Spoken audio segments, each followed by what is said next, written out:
right. I believe this means we are live. Ladies and gentlemen, boys and girls, tech fans of all shapes and sorts and sizes and persuasions, welcome to another episode of the Monday Morning Tech Chat Show on the SGGQA podcast channel. I'm Juan Carlos Bagnell, some gadget guy, the SGG of this terribly named podcast series, but the QA is the important part because that stands obviously for question and answer. And we've already got a great crew in the live chat today as we're going to make this an interactive conversation. We've got tons of stuff to cover. I'm really excited about this week's show. We've got a lot of news. There's definitely going to be some of that. We've got a lot of housekeeping. I kind of have these blockages of getting work and videos out, and then like a dam breaks and a whole bunch of things get out there. So we have quite a bit of housekeeping to cover. We've got a contest we're going to be kicking off. There is a giveaway that's going to start on today. Starts today. The official announcement is going to be after the Reddit plug. So there's just a bunch. There's a bunch that we've got to get through. And you're coming to me at least fairly recently. You're catching this week's show. This Sunday was Father's Day. I hope you all had a lovely time, maybe celebrating with some family, if you were able to spend some time with some family. For me, it's always like the excuse to just eat a whole bunch of good food, right? Like any excuse for a party. So it's kind of what I'm down for. Chatty Boy has zero faith in me. 24 hours for housekeeping. But yesterday was sort of a groundbreaking day for the Bagnell family. Just we went out to the Peterson, the automotive museum, had a drive-by sighting of Jay Leno. He was just cruising around in this like old school beach cruiser, and just like I was stuck in traffic just right next to Jay Leno, and that kind of blew my mind for a second. Went to the Peterson, got to just walk around awesome cars and see the James Hetfield collection of custom roadsters. Went to one of our all-time favorite Mexican restaurants down in Santa Monica. It was the first time we had sat down to eat at a restaurant in over a year and a half. So it just an incredible day. It was probably the best way to kind of kick things off to celebrate a Father's Day, spending time with Marie and with Lex, and again, I hope people had some similar experiences: good food, good friends, good family, and any excuse for a good celebration of those things that we care about. Gary the Fireman already jumping in, gifting a tier 1 sub to Barry Johnson. Aw, thanks, man. Gary, that's awesome. And Barry, hey, good to see you on the stream. I'm seeing, like I said, a great crew. We've got 20 Miles, we've got Gary the Fireman, we've got Utaku, we've got Simon Says Hypno, Aditya Anil, Gabaletta, Chatty Boy, Dave Burns, Barry Johnson. I'm missing people. TK Bay jumped in to say hey. TK was another major part for how good this last week has been, and why housekeeping needs to be a little longer this week. So, why don't we go ahead and shift gears in, and get into some of this housekeeping so that we can get on with the show. I'm like, I've got so much stuff spinning right now. This is going to be a huge week for me. Last week was a big week for me. Just kind of like talking about work and hosting different projects. I'm hopefully going to be doing a stream with Newegg, just some more PC building and desktop monitors, some really cool gaming gear that's going to be coming out. I'm still kind of technically under embargo on a product. I've got a laptop dock that I need to finish shooting a video on. I've got I'm hoping to talk about some fun earbuds soon. We kind of took the wraps. I got to spend a little time with an Xperia 1 Mark III. There's a lot. There's a lot going on. Yes. So CyberSex10 saying 69 minutes for housekeeping. Get it. Simon Says Hypno 21 minutes. Gabaletta is saying 30 minutes. I'm definitely gonna eat into the news block a little, because I do want to cover some of these things and just kind of talk about them for a sec. Like I said, some really fun stuff for me. So why don't we kick off some housekeeping? All of the links, all of the articles, everything that we're going to be talking about can be found or will be found on the show notes for this week's episode, SomeGadgetGuy.com. So, screen sharing here. Number one, OnePlus camera update. They fixed my biggest complaint. So the OnePlus 9 Pro got a pair of updates, like really quickly, back to back. It was almost like less than a week apart, where I got one OTA and then another OTA, and then I fired up my camera app, and one of my biggest pet peeves had been totally cleaned up. And so now, the way that OnePlus and Xiaomi are sort of organizing their camera settings has become my favorite way to use a smartphone camera. I really like their layout and how they organize so that your viewfinder is mostly kept free, and then you can also kind of customize. So instead of having that really obnoxious scroll, you can reduce the number of settings on your main window and then use like a slide out panel for all the other things that you maybe don't use as frequently. Compared to where we were on like LG and Samsung, or how cluttered the iOS camera app has gotten recently. I feel like these are kind of leaning in the direction that I like. It's a little bit, it's still tons of features and stuff, but it's a little more streamlined and it's a little more focused on your viewfinder. So OnePlus 9 Pro, again, a lot of folks have still been dropping me comments like, well, someone said that camera was garbage. And you're like, well, you're objectively wrong. This has been polished up to a phenomenal degree, and now I think it's one of the best shooters of the year. Moving right along, TK and I were on the embargo train for a new Ticwatch. So we both had videos out on the Ticwatch E3. This is a lower cost Ticwatch than the Pro that I showed off earlier in the year. I can't even remember when we reviewed the Pro. It was either late last year or early this year. But this is now the most cost-effective way to get that new Snapdragon chipset, that 4100. And if you've been following the news, I've been talking about Wear OS a little bit more recently because it seems like Wear OS is about to experience something of a renaissance. Google and Samsung working together on it. We're sure to be seeing new hardware from Fossil.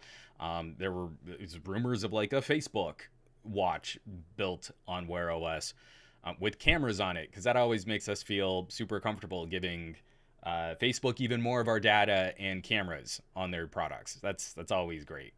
But yeah, so Ticwatch E3, it's $199.99. $200 for a really well-featured smartwatch. And so I put out a review, just kind of talking about my experiences with it. TK did. And we also talked about it on Best of Our Week, which I'm going to talk about here in just a sec too. Following that up, but wait, there's more. I finally got this video out. Like I said, I've been backlogged, and then everything kind of started surging all at the same time. Earfun Free 2 review, $50 true wireless for the win. I was very impressed with the Earfun Free Pro. I reviewed those last year. Very cost-effective way to get true wireless with low latency. It has a specific gaming mode that you can use those earbuds with, and active noise cancellation. And so Earfun shipped over some of their newer buds, the Free 2, where they're very tech heavy. The amount of tech that we can pack into $50 earbuds is almost obscene. But this is their lower cost tier, the Free versus the Pro. The Free 2 versus the Pro. So for $50, a really interesting experience to kind of talk about. I go into some of the tuning and the music, and really the biggest competition is if you spend a little bit more, you can get earbuds with active noise cancellation from Earfun. So it's an interesting little battle, like how much you want to spend versus what type of fit you enjoy, because they're different shaped casings. I started talking about earbuds, and Jeff just popped in. El Jefe Reviews, LFA. And I got to throw a shout out to Jeff. So for Father's Day, it's downstairs. I keep my wallet in a little like bowl by the back door where I toss my keys and stuff in there. It's downstairs. I should have brought it up. My wife was super proud of herself.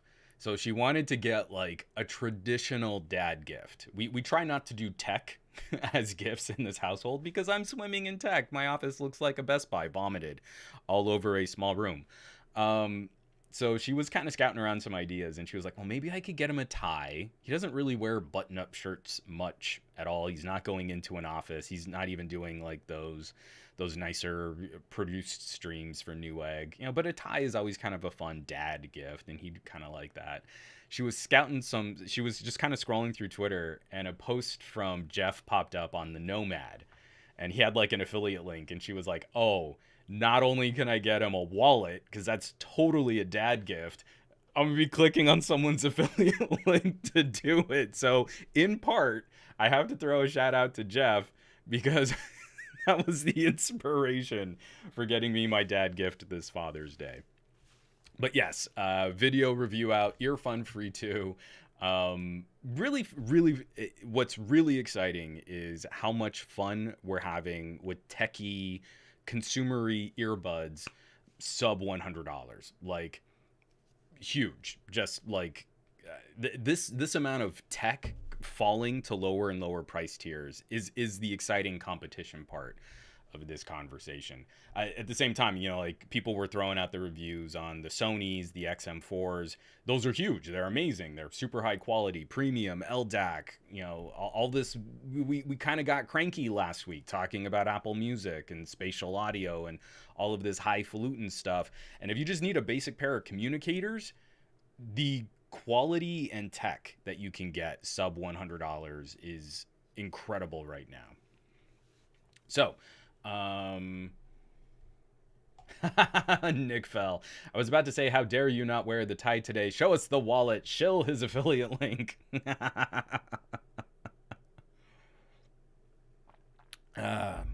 And Geekmaster88, first time putting out a comment on the chat. I've been using a set of earbuds from Walmart's On Brand and have been very impressed. And El Jefe, the audio market proves competition is good for consumers.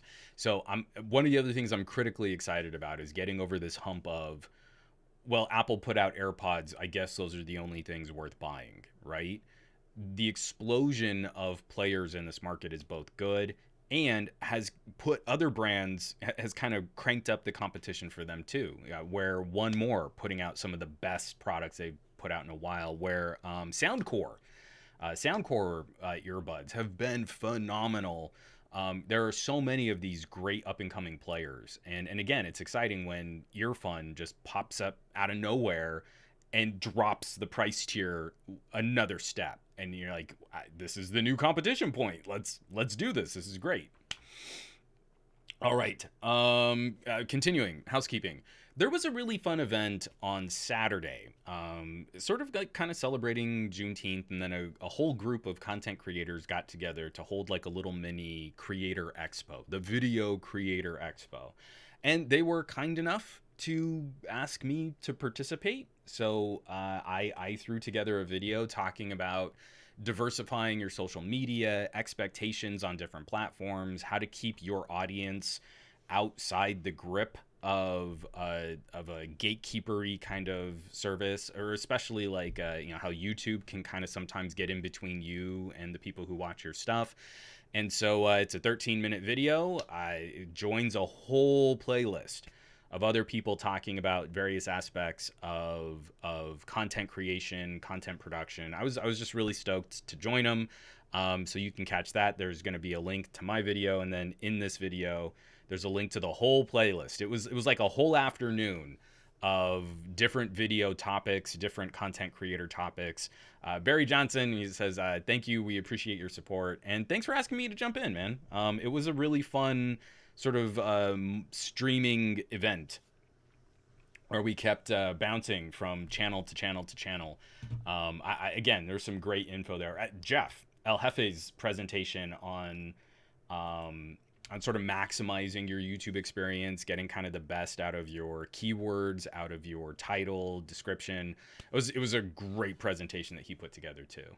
So again, just a lovely crew of online content creators sort of sharing some of their experiences on how to get the best out of your own storytelling endeavor.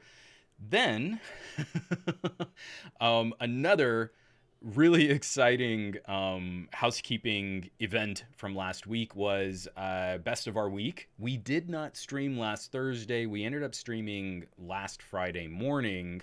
That podcast is both live on video, and the audio version of that has gone out too. So if you want to catch just the audio version. But this one was notable. This one was very important because this is the first time TK and I have seen each other face to face in like 6, 7 or 8 months. I almost a year. I don't even know anymore. We did our phone challenge where we swapped a note for a duo, and we haven't seen each other in person since. Excuse me. I just almost coughed right there into the microphone. So he drove on down, and he was the first proper guest in Gadget Lab 4. He'd always had the invite for Gadget Lab 3, but Gadget Lab 3 never really became a thing.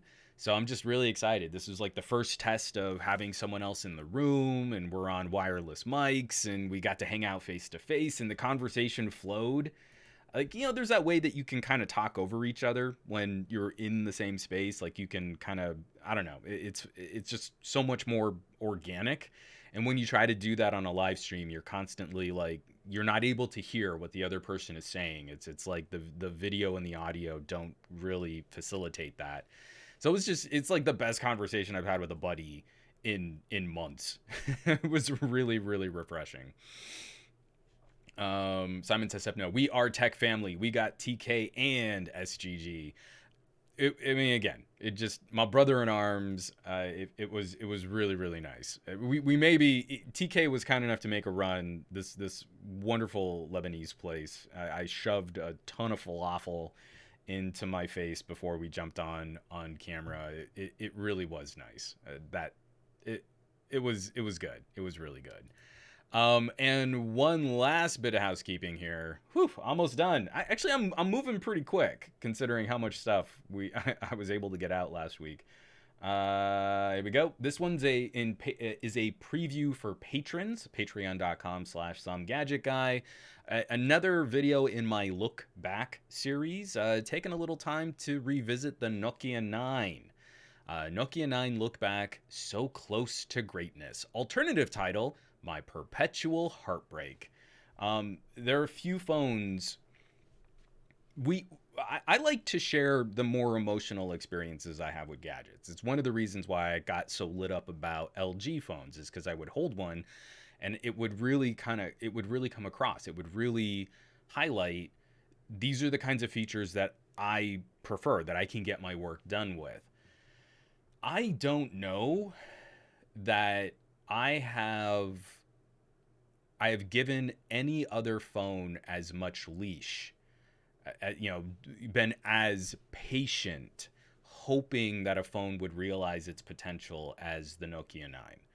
If any phone tweaked my emotions to a point where I feel like maybe I did lean too hard into my bias, it's definitely the Nokia 9. Where, like a Duo very clearly and immediately is appreciated for what it is, but I can make a much cleaner delineation of who it's right for. The Duo is one of the best tablets I've used in a while. It's definitely not one of the better phones I've used in a while, but I can still be really excited about that.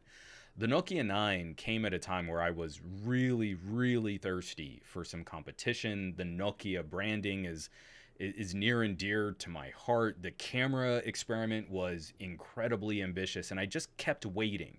Rather than trying to put out a verdict, or I kept giving it the benefit of the doubt. I kept waiting for that software update, waiting for that fix, maybe the fingerprint sensor, maybe the background camera processing. Fingers crossed, holding my breath. So now it was time to kind of, while it's sort of end of lifing, it's 2 years old. It was time to just kind of sum up some of my appreciation for the phone in the context of some of my disappointment for the phone. So yeah, I think that's the thing. So many people have jumped on this to comment, like, like Simon says, Hypno saying, I was hoping they'd sort the Nokia 9 out. and a DTNL. I was hoping they'd make a better, well-rounded successor to it, with maybe a more powerful chipset and all that camera goodness. And again, it's such a unique experiment of its time, and it never really felt like it got fully realized. And it's not just, oh well, the camera background processing takes too long. It's more a philosophy of how support should be handled, of how promises should be examined. When a company makes huge claims, how do we verify that they're really living up to those claims? And it's so close to being an amazing phone. I think that's the thing that kills me, and I say this in the video. It's baby steps. It's like running a marathon and tripping inches from the finish line and not being able to just crawl your way across that finish line. It just feels like we got so close and then it didn't. So that's available for patrons now. I think it's going to go live in about another week. If you want to catch it on patreon.com/SomeGadgetGuy, that's where it's going to live. Alongside some of my other longer term look backs and some of the other phones that I'm going to be following up on in the future. I'm really looking to kind of dig into. If you catch the TK Gadget Lab stream, you can see some of the phone museum, as it's getting pretty gross, the bookshelf that's full of old phones. And it's about time I started digging back through them and hopefully finding ethical ways of getting rid of some of those phones. I was on a phone call with a PR rep that has moved between a couple different companies, and we've just been pals for a while. And I made this joke like, yeah, literally from the 2 companies you worked at last, I have every single phone that you guys ever sent me. And he's like, oh, why would you do that? I feel it's highly unethical to make a big show out of selling review devices. I think giving them away, that could be fun. We could maybe talk about some other giveaways when we're done with the giveaway that we're going to fire up this week. But, like, for example, I've got the LG Wing on Verizon. It's proper locked to Verizon. I can't get it unlocked to use on anything else. It can't be used on any of Verizon's MVNOs. I can't put in an LTE SIM card. It would be highly unethical of me to sell that phone. It is not a complete phone as a consumer would expect it to be. It was a perfect review device, but it's not a consumer facing device. And I've experienced that in a few. My V20, I have a Verizon V20, just got Android 8. I have routinely checked that phone just to see, like, hey, have you ever gotten any software support? And 2 weeks ago, I was writing another article for, I was doing something for reviews.org, and I was like, hey, I just want to see. It's still a great phone, great headphone jack. I just want to see. And all of a sudden, like 3 updates hit all at the same time. If I had sold that phone, it would not have been the same V20 experience that a consumer-facing V20 would have had. So it's an incredibly long and boring story, but it was a fun chat to have with that PR rep because he just thought it was kind of gross. Like, you have too many phones. Stop doing that.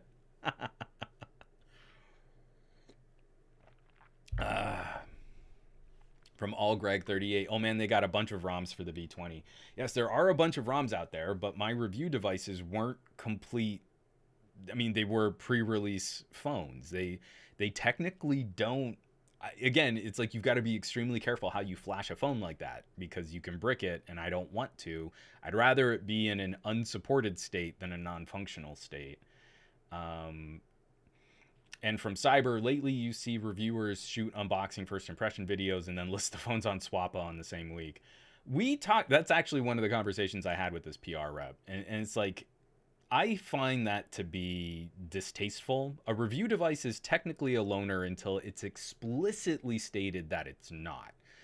And the company, the manufacturer, is putting money into their PR to seed these devices out. And if you do the thing where you sell the phone, I mean, like, I kind of feel if you do it on the sly and you're fairly certain that this is a phone that's going to be supported like a real retail product, then I get it. But also, if you're a reviewer and you're monetizing the review devices sent to you, the IRS gets really twitchy about you receiving anything of monetary value and that not being properly disclosed and reported on your taxes and income before you then sell that device and profit off of the sale of that product. You kind of have to account for receiving something. And I feel there are a handful of up and coming YouTubers who I would be very concerned some of the behavior that I've seen, because I don't believe that they're fully aware that this isn't just like a one way, I got something for free and now I can get a couple $100 for it. Doesn't work that way. If you're going to have any longevity, you also need to consider like how you handle your finances in this game. So it's pretty gross. Let me go through these here. Mr. Malignance, we could place the review unit on the Huan Shrine. Just kidding, unless... Dave Burns, are you saying that ethics and YouTube content creation aren't exactly aligned?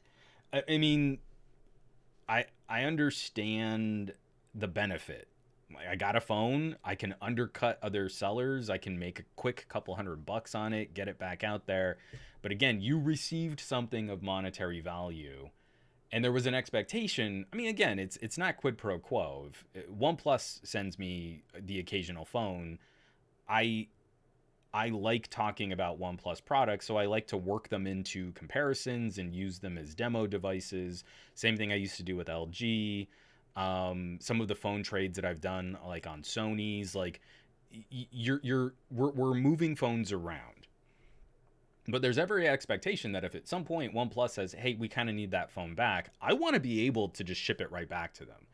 And in as good a state as I can possibly manage for actually having used that device as real world as I can.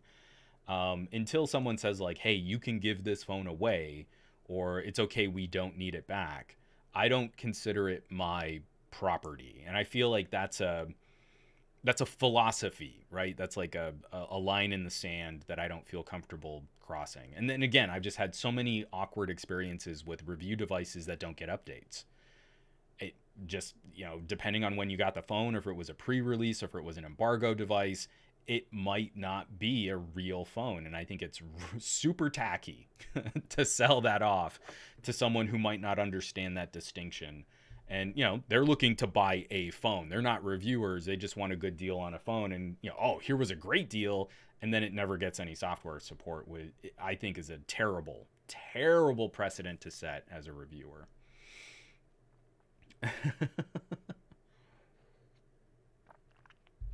From Sam, 20 miles. Low-key tax evasion on the next video. Let me tell you how to scam the IRS. And now my content just got flagged for making that joke.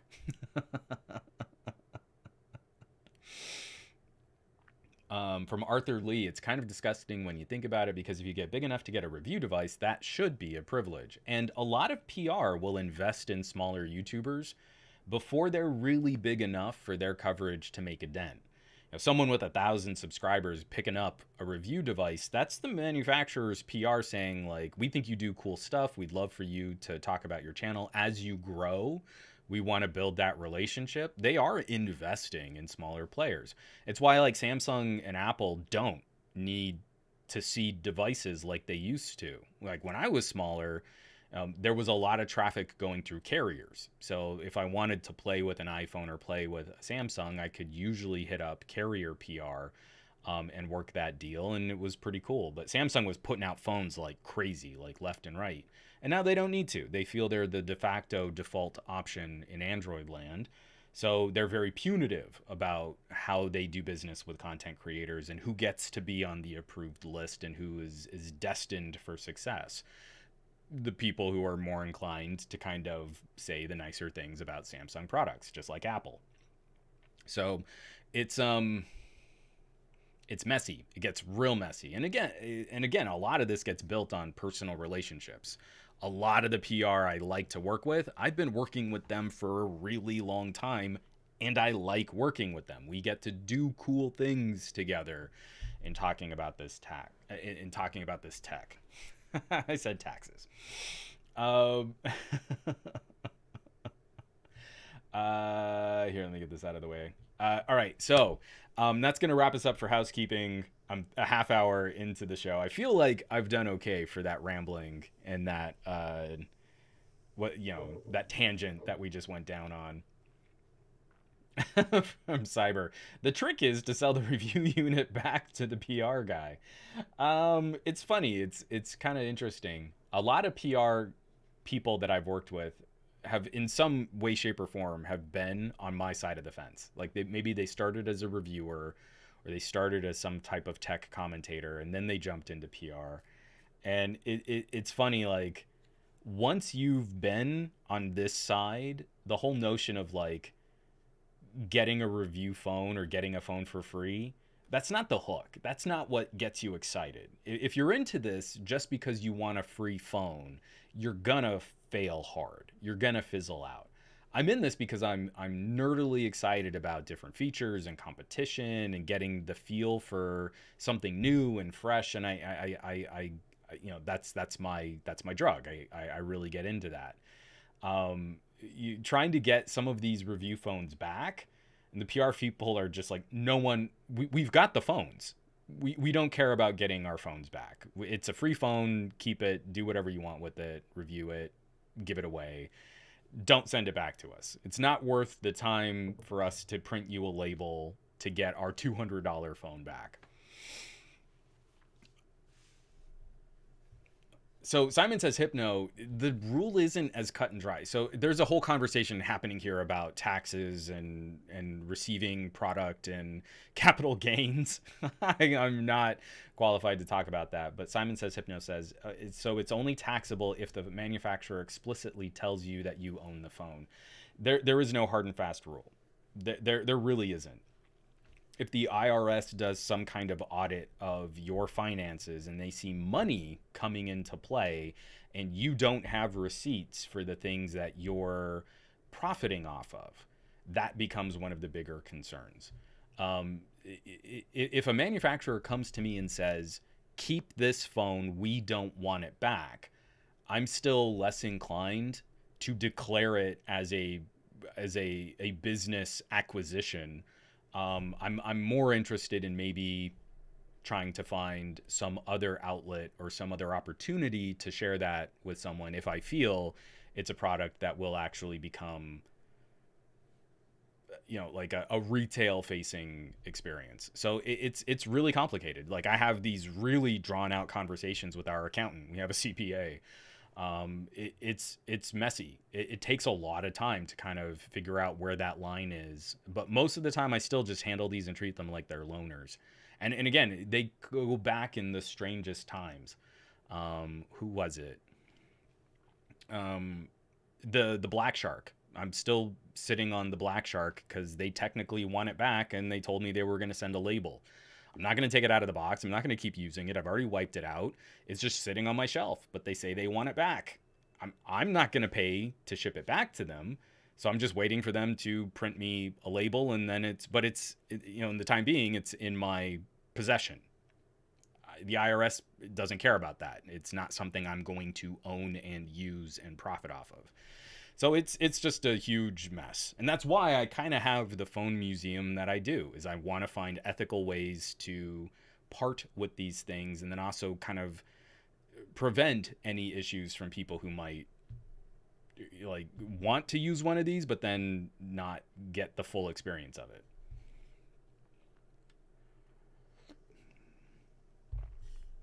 From Nick Fell, tangent, it just occurred to me you have a ton of phones. You should do a video, maybe Patreon only, just going through all of them. Um, that could actually be kind of fun. We could do like a live stream. I could set up the camera that way and get, kind of a. I've got Galaxy cameras. I've got old Blackberries. I've got a pretty healthy collection of almost every single Windows phone that was ever made. Some Huawei, older Samsungs. Again, another pretty feature complete list of LGs. It could be good times. We let's talk about that. I think a Patreon stream going through the phone museum could actually be a lot of fun. Obviously, I wouldn't be able to go through every single one. And then what you actually see in the bookcase is about 3/4 of my collection. I still have other devices that are kind of packed away in boxes and stuff. All right. Let's get into some news. Like I said, all of the links, everything that we've been talking about, all of my housekeeping will be available on the show notes, SomeGadgetGuy.com. All right. This is an interesting one we've got to keep an eye on coming out of Ars Technica. Starting off with some of the tech and politics here. Let me cue this up. Written up by John Brodkin. I really dig his work over on Ars Technica. Ohio Republicans close to imposing near total ban on municipal broadband. The bill's 10 megabit per second standard could make 98% of Ohio ineligible for municipal networks. Ohio's Republican-controlled legislature is on the verge of imposing a statewide law to dramatically restrict the rights of cities and towns to build and operate municipal broadband networks. The Ohio Senate on June 9 approved a budget bill that contains an anti-municipal broadband amendment. It's not a done deal yet, and advocates for public networks are urging the legislature to strip the amendment from the final budget. The budget bill is expected to be hammered out within the next 2 weeks. So this is very interesting timing. Municipal broadband is kind of finding this groundswell of support. Washington State just removed all barriers to municipal broadband. Any community in Washington State can now start investing in their own local infrastructure for broadband and for fiber. California's budget for improving telecommunications equipment over the next, I think it's over the next 5 years, but it might be over the next 3 years, has provisions built in for more rural areas to start building out their own municipal local broadband. Tennessee has a bill that's going to be going before their state assembly. I think it's assembly. I don't know if it's a Tennessee legislature or assembly. But Chattanooga, Tennessee is home to one of the most successful experiments for publicly funded broadband.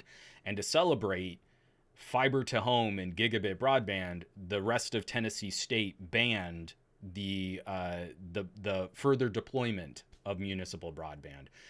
That was years ago, and Marsha Blackburn was like a major advocate against, publicly funded broadband. And then I also just think the timing on this is interesting because local politicians in Ohio, if you remember from last week's podcast, they were making a huge stink that Google should be a public utility.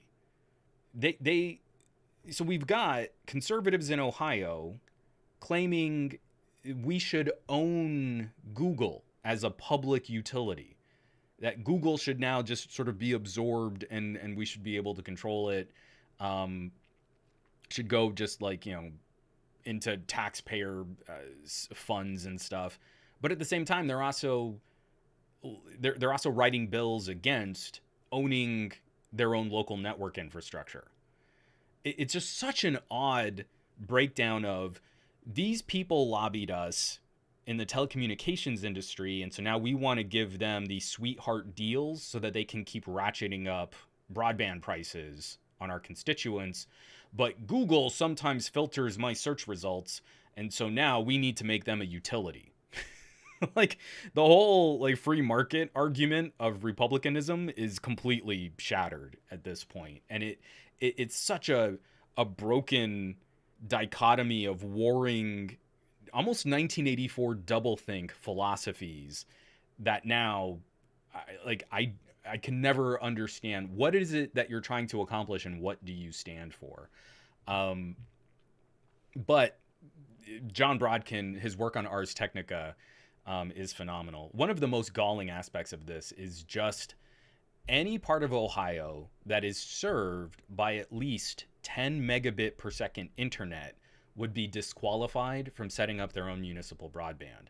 And again, in the way that we rate and the way that we audit networks, that means if one house on one block has access, not that they're subscribed, but just has the ability to plug in a cable that is not rated as high-speed broadband. A 10 megabit internet connection is not high-speed broadband. But one house on one block, that entire community will count as served for internet access. That's how demonstrably unfair this type of proposition is. Again, just written entirely to help fulfill The entrenched monopolistic business practices of the telecoms that are already operating in Ohio. Just another tier. Dave Burns, the mental gymnastics.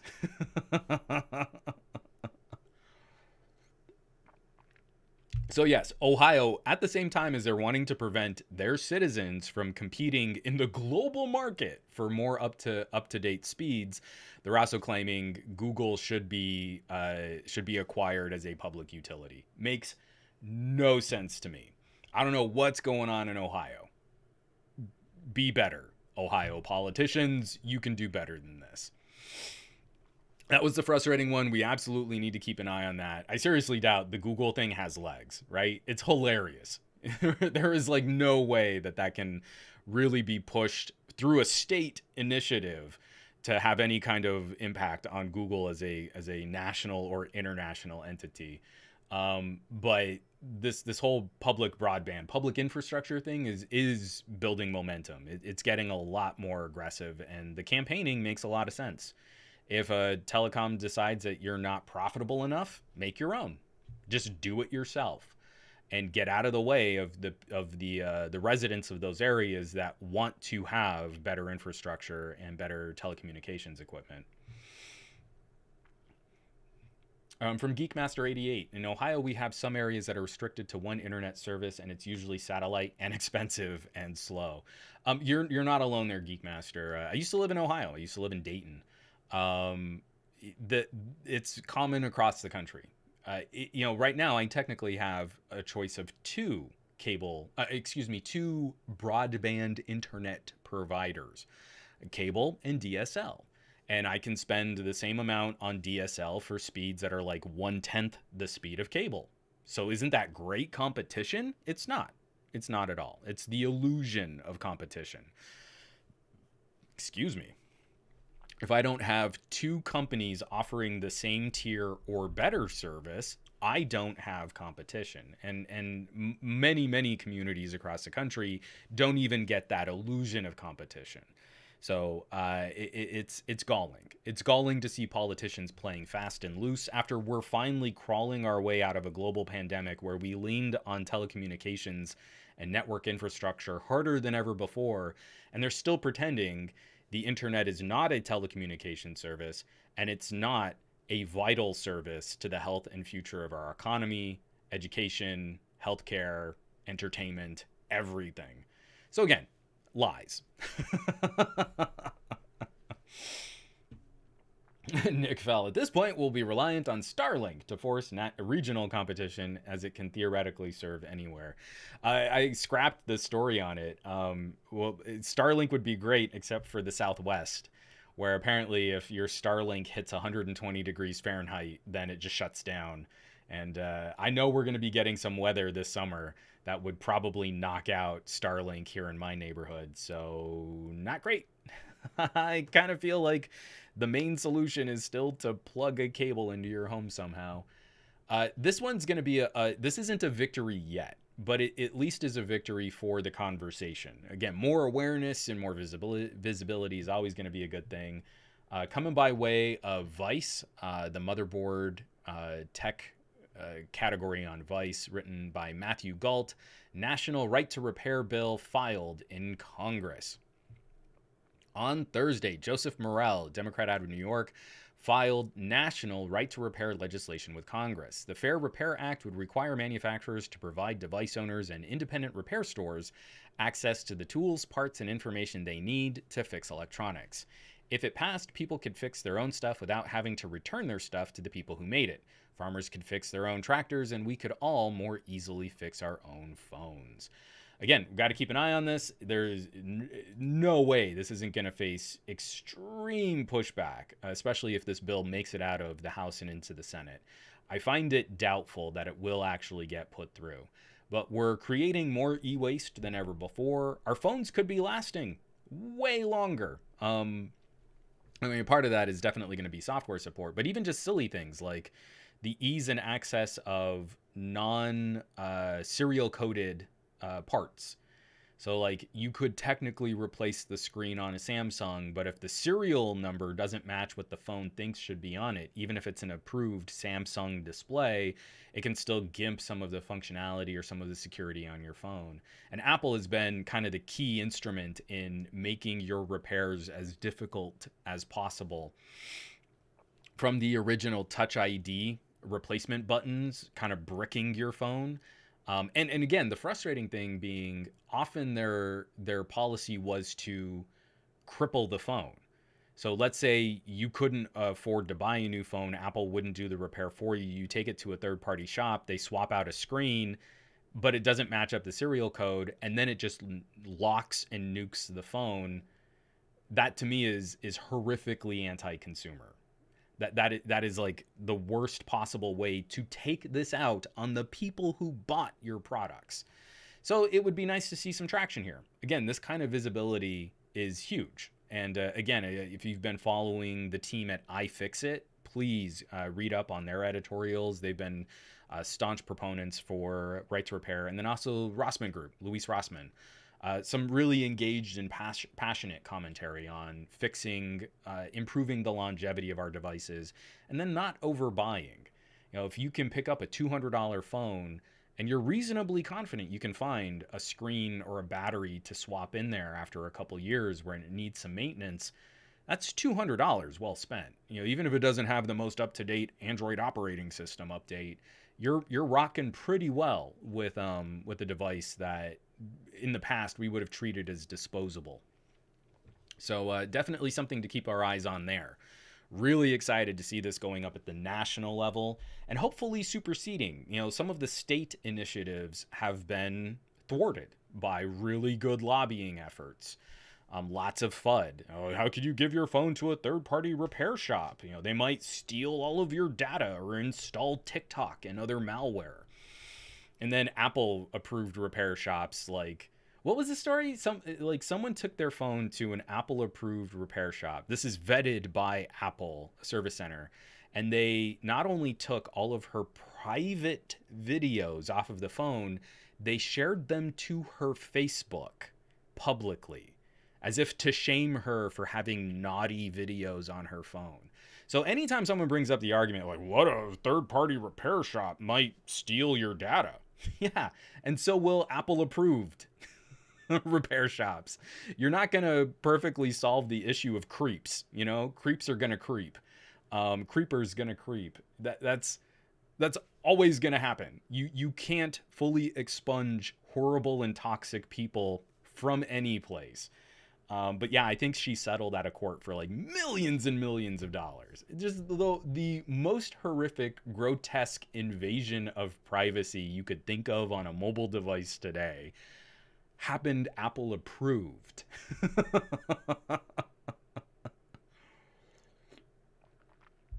Yeah, Simon says no. I don't remember how much it was, but yeah, 4 million sounds not enough.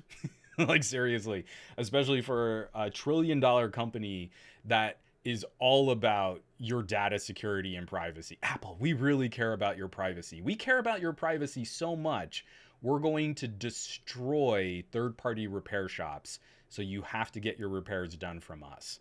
So know that when one of our repair agents leaks your private videos on your personal Facebook, that was the most privacy-focused way that could happen because we're Apple. Here's a couple $1 million for your troubles. Oh, it's so gross. So gross. Moving right along. We've got one more news block and then we can get into the it's another Apple story. I'm sorry, I'm feeling real snarky today. This is all of these stories are things that we need to keep up with over time. It's not just one headline and then we get on with our lives. These things grow and evolve, and some of the largest challenges we face are going to be generational legal wrangling. Things that will take a significant amount of time to work out in the courts and to get sort of new legal precedent on the way that we do business with these massive corporations, these data-focused entities, and the products that we like have in our pockets that access all of these services. So this is another one that I think is just going to be interesting to keep an eye on. Let me get back into my screen share here. This is coming by way of hot hardware. Apple would be banned from pre-installing its own iPhone apps under a proposed antitrust bill. A bill led by Democratic Representative David, I don't know how to pronounce his name, out of Rhode Island, David Cicilline. I'm almost positive that's not how you say his name. Um, Sorry, let me get this back here. By Democratic Representative David Cicilline would change the practice of loading smartphones with apps from the device manufacturer. According to Cicilline, this bundling practice gives Apple an advantage over other app makers that use the iOS platform. The standard train of thought is that if customers purchase a device with Safari and Mail installed, they would have less incentive to install competing apps like Microsoft Edge and Gmail, respectively. This seems somewhat reminiscent of the US DOJ's crackdown on Microsoft 2 decades ago for bundling Internet Explorer with its Windows operating system. However, Apple's scope with its variety of pre-installed apps that compete with third-party offerings is far greater than what Microsoft could have potentially dreamed of in the late 1990s.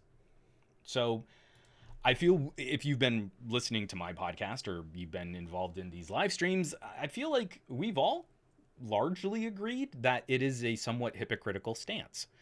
I feel Apple's pivot towards services is a clear indication of their business dealings with third-party services,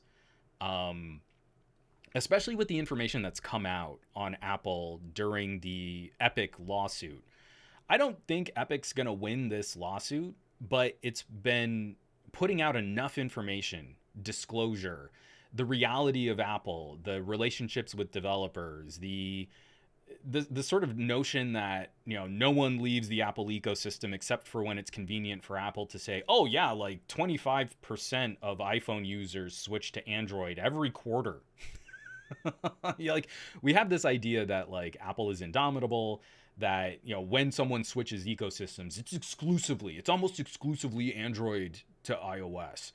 And like it only suits them to tell the truth when they're in a court of law and they have to make their position look weaker. Otherwise, it's all just magic marketing that everything is rosy and perfect and sweet. Tim Cook testified under oath to a Senate Judiciary Committee that all app developers are treated the same, was immediately pushed back against and was asked about the different rules for different developers on the App Store platform, and then had to pivot and say, well, yeah, I mean, there are some rules that are different, but everyone's treated the same, and it's not a part of the Apple DNA to ever bully someone for not following this type of policy. So their whole notion is you can buy into the Apple ecosystem, you can do everything the way that Apple says, and if you want competition, you can just throw all of that money away and leave. That's competition. It's all or nothing. And that I disagree with. So when we see Apple couldn't get Netflix to force monetization through the iOS app. You know, they wanted to make their platform so unique for iOS users that they had to go through the purchasing system through the iPhone so that Apple could get a 30% cut of what Netflix business was. And Netflix said, nah, we're not really into that. And it didn't affect Netflix at all to kind of pull their pricing and their structure. But at the same time, seeing that, Apple decided to make Apple TV Plus. They now have a competing service on the iPhone. Same thing. They've been in a sort of a decade-long fight with, not decade, but years-long fight with Spotify over how Spotify charges its customers and how it's monetized. And now Apple Music isn't a music player on the iPhone. It's a music streaming service that's pre-installed on the iPhone. You buy a new iPhone and it's going to have an Apple Watch app pre-installed. Do you have an Apple Watch? Well, if you don't, you still get the app on your phone. So for all of this notion of like, well, privacy and security and, oh, no bloat, Apple's services are all vertical now. Everything is tied in now, and into a much more aggressive, in a much more aggressive way than we ever let Microsoft get away with making this kind of vertical of services. Microsoft was sued out the wazoo for including Internet Explorer in Windows. And for some reason, we've let Apple marketing convince us that this is somehow different when every single popular service accessed on the iPhone is copied and replicated and then pre-installed on the iPhone through Apple. There's a good idea for tags, Bluetooth tracking devices, Tile. Proved there is a market for people wanting to take care of their stuff and track their products. So Apple ripped them off and then utilized the entire Find My Phone network. You're a part of it now. Do you own any AirTags? No. Well, you're still included in this location tracking database for Apple so that they can make their service better than a competitor's. So they copied the business model, copied the service, opted in all of their iPhone users. You didn't really get a choice in the matter. You didn't really get a say in the matter. For a company that really cares about making Facebook disclose all of their data tracking, Apple just made it so that their service would be better than a competitor's. That's not anti-competitive. That's not an antitrust problem because they've got really nice marketing. They've got really pretty commercials. They make you feel good. So it's not bad when Apple does it. It's only bad when other people do it.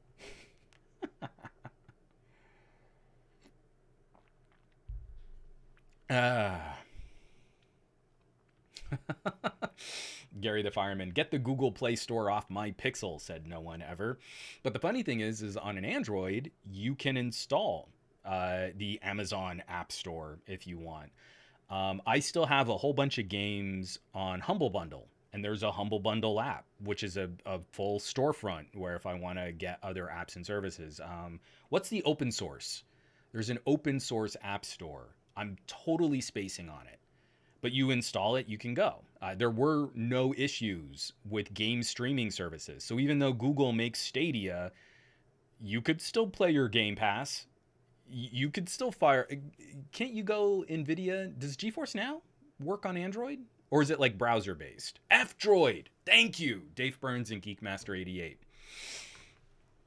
Oh, and Welp, I'm damned. F-Droid. Good times. And you want to find alternatives to all of those. But of course, Tim Cook is out there saying like, oh, if we let people side load apps, it would be terrible on the iPhone. Except for the 120 million people that faced a significant data breach on the iPhone because of malware that was available on the Apple App Store, and Apple never disclosed it. So the company that cares about your security and cares about your privacy did not tell 120 million people who were potentially compromised that there was a security issue. It would have looked bad if the iPhone had that kind of a problem. So, because it's better for Apple to not tell them, it's, let's keep making those security data privacy commercials, but let's not really live up to the standard of our commercials. It's great. It's good. It's so stupid.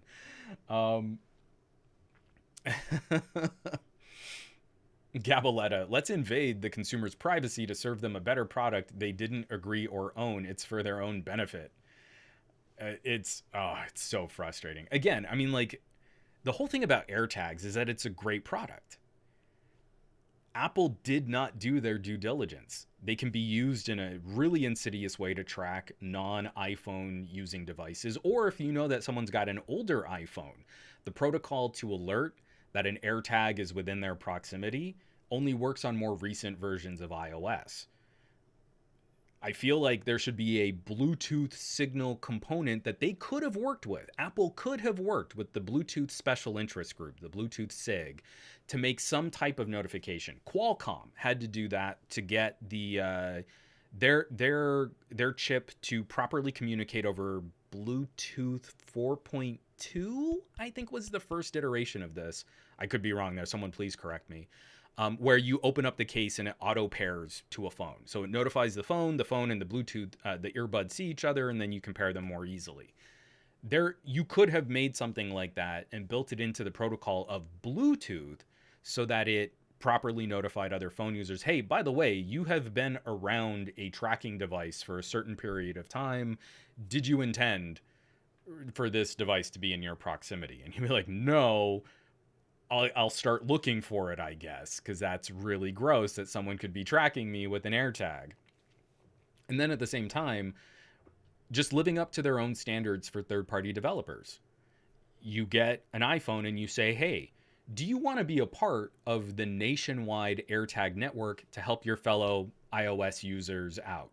We'll use your location data in a private bucket so that if someone's misplaced item is found, we can notify that person, but they won't know that it's you. That's all they need to do. Make the disclosure up front to opt out by default. You are not a part of this by default, but if you would like to, you can become a part of this network and you can share this data and it will help other people out. And so many people, especially iOS users, would be all about that. But Apple didn't make that the disclosure. Apple instead just signed you up, because why wouldn't you? You're going to own everything Apple anyway.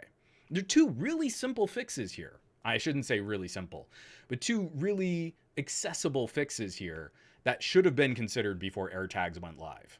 And that's not Apple. Apple ripped off a competitor's product and service and then incorporated it into their much larger user base for their own benefit. And if that's not anti-competitive behavior, I don't know what is. From Cyber, Apple knows me better than my wife. Again, Apple has as much information on you as anyone else does.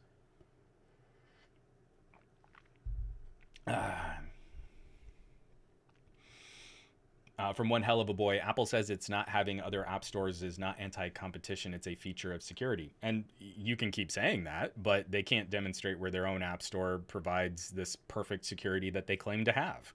Again, malware makes it to the iPhone. So again, they are going out there to claim that it is a security feature and it would compromise the experience on iOS. Still doesn't mean it's not an anti-competitive move to prevent competition on a platform that locks in a significant number of users into a strictly controlled vertical. And we know, and that's what's so frustrating, is like, we know doing that helps their bottom line. We know why they're doing this. We're playing this game of like marketing PR speak, and the people who have the most visible platforms for criticizing Apple products kind of can't, because then they're kicked off the reservation and they don't get early access to Apple products and they don't get to be a part of the club when a new product comes out, and that hurts their bottom line. And it's frustrating because we should have been addressing this with Apple a long time ago. All right, moving right along. That's going to wrap us up for the for the news block, excuse me. We're going to chat real quick. Every podcast has a subreddit. My podcast is no exception. I like to run a little subreddit to help folks promote and find new content.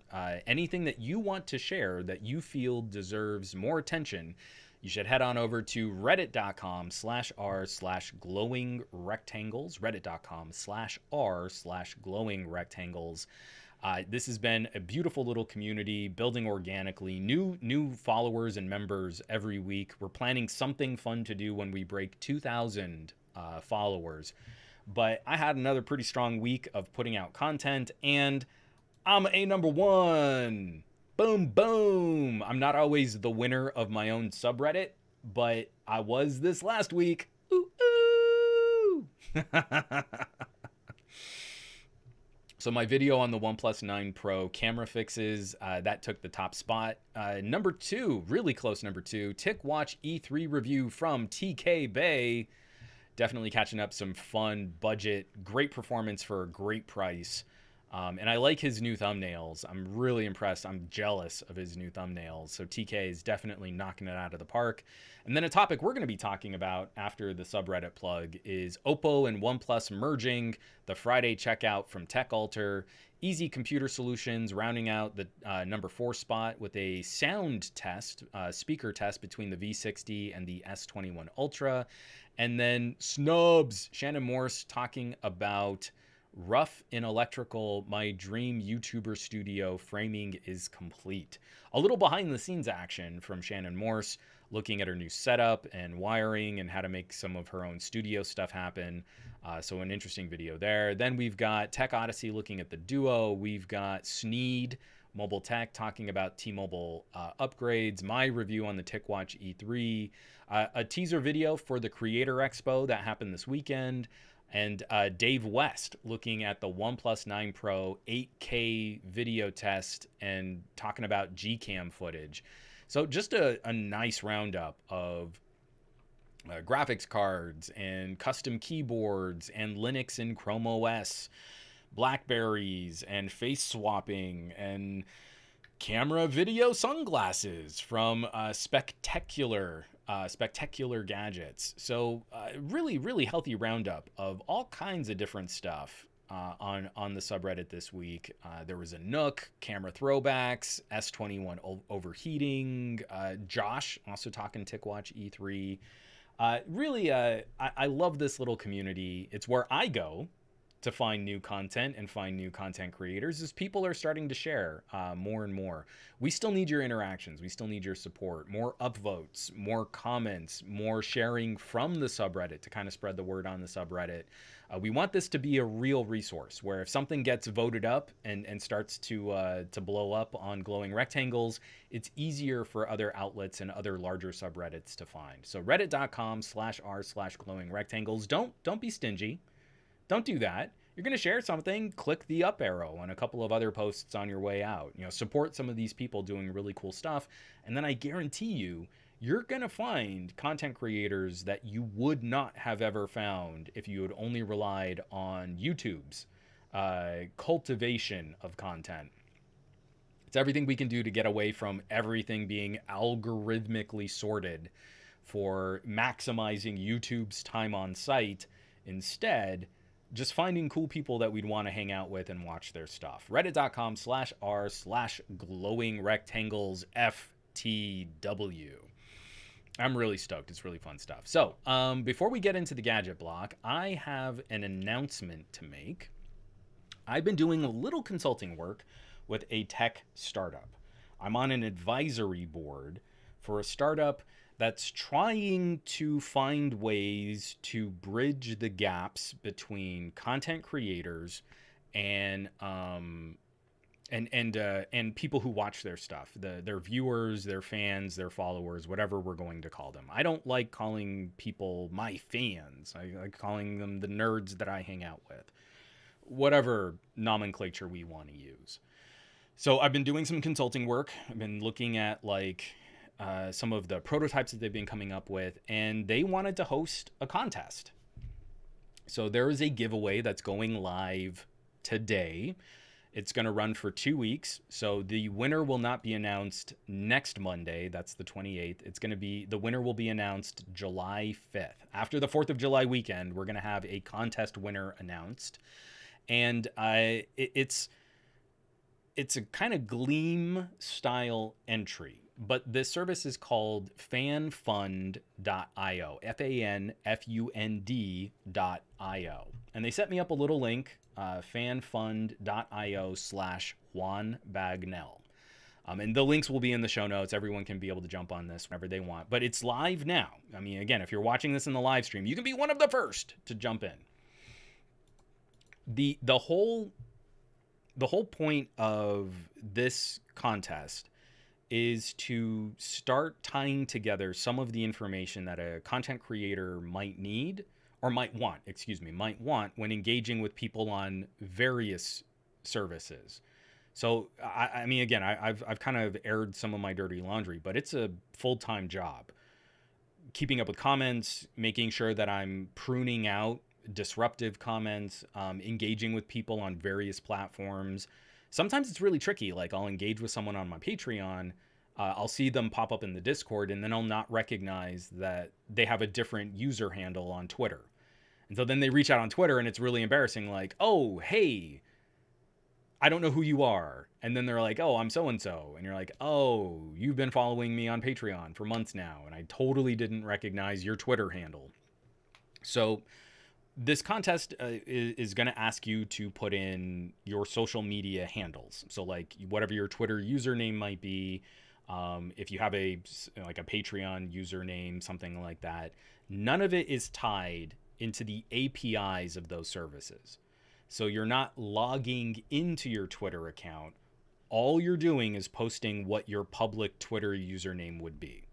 And the only information they're going to scrape is the information that is already publicly accessible on your social media.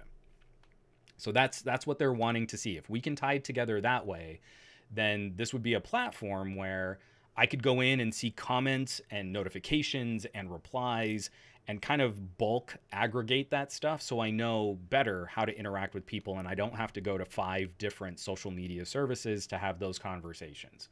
That's the end goal. It's what I hope can be accomplished. So fanfund.io/Juan Bagnell if you'd like to participate. This is going to go for 2 weeks. The winner will be announced on July 5th. And the prize is a $150 Amazon gift card. So I really enjoy working with this startup. They're a really cool crew. I think what they're doing could be a wonderful benefit to content creators like me. And so far, I've had wonderful interactions with them, just kind of spitballing the future of social media and content creation and fan engagement, viewer engagement. And so I hope that this is a project that grows, that has some life in it. They've been really cool to set this up. So if you would like a shot at a $150 Amazon gift card, this is international. You can participate in any region that has access to Amazon, and it's legal to participate in a giveaway like this. $150 gift card. I hope you'll check it out. So fanfund.io/Juan Bagnell. So, and I do have to point out, these are the social networks that I most participate on. So when you go and you put in your name, you're like, oh, I see one on Twitter. So I'll put in my Twitter username. I didn't put Facebook. I have not logged into my Facebook in almost 2 years. I genuinely, no idea. No clue what could be happening on Facebook right now. So that's the gig.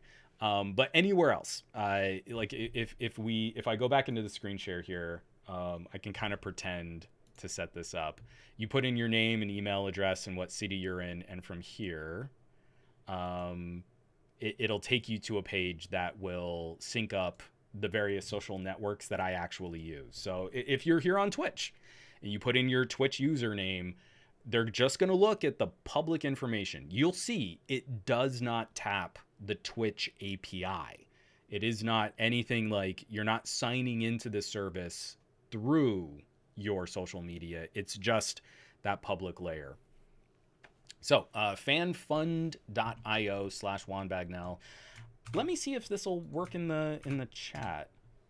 I think we can make it pop up in the chat. But if you're catching this on the replay or on the audio version, hit up the show notes, SomeGadgetGuy.com. This week's episode is going to have a link that you can hit up, that you can also jump on this, fanfund.io. So, huge thank you. Again, I don't run a lot of contests. I don't like my channels and my social media being full of contest junkies. More, I like finding ways to reward people who really participate. So whenever I make a contest, there's always a heavily weighted participation category. You get 1 entry for following me on Twitter. You get 500 entries for making a video. Like, I always try and weight this. So the whole philosophy behind this startup is really finding those people that you've enjoyed interacting with. And so this to me is, again, if this can help me do other things like more giveaways, when I want to get rid of a few phones from the phone museum, this would hopefully be a service I could lean on to better reward people who are already participating. So I'm really excited. This is a startup that is right in line with what I feel some of our challenges are. And if they can get this product off the ground, it would personally help me out a lot. So I'm stoked. Check it out, hit it up, do whatever you're comfortable with. Like if you're not comfortable giving up usernames for your social media, I totally understand. But so far, I have had very good experiences with this crew and with this startup, and I'm very appreciative that they wanted to try this experiment out with my followers and subscribers and viewers, and hopefully it'll be fun. Hopefully it'll be a good time. All right. DTNL hashtag some only does giveaways, guys. Simon says Hypno, not U.S. residents only. This is available to anyone that you live in a region of the world where you can accept an Amazon gift card and where it is legal to participate on a contest or giveaway. So I mean, if you go to the link that I clicked to, there is also like rules and regulations and terms of participation. No purchase necessary. All that fun stuff. So you again, anyone who wants to jump on this reasonably, if you can catch one of my live streams, you should be able to jump on this.